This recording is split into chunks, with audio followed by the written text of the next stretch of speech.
ইস, মিশ, জিস। German language শিখার ক্ষেত্রে প্রথম দিকে আমাদের এই উচ্চারণগুলো করতে অনেকেরই প্রবলেম হয়।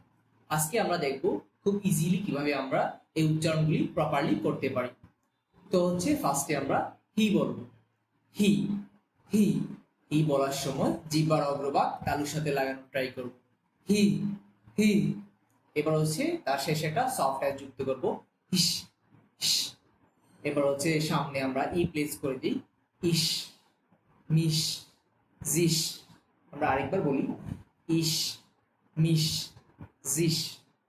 আরো একটা ইজি ওয়েতে আমরা এই উচ্চারণগুলো প্রপারলি করতে পারি। এটা হচ্ছে কলম ট্রিক্সের থ্রুতে। তো ফার্স্ট একটা কলম নিব, কলম নিয়ে হচ্ছে আমার এখানে রাখবো, রেখে হচ্ছে আমি ইস বলার ট্রাই করবো। ওকে, ইস, মিশ। ওকে, তো হচ্ছে ইস, মিশ বলার সময় যাতে হচ্ছে আমার জিহ্বার অগ্রভাগ সামনের দিকে থাকে, ইস, মিশ।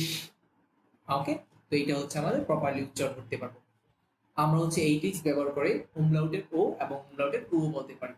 তো হচ্ছে ফার্স্টে উমলাউটের ও বলার ক্ষেত্রে আমরা হচ্ছে জিহ্বার অগ্রভাগ তালুর সাথে লাগানোর ট্রাই করব ও বলার সময়, ও, ও। ওকে, ও এর ক্ষেত্রেও সেম, উমলাউটের ও এর ক্ষেত্রেও সেম।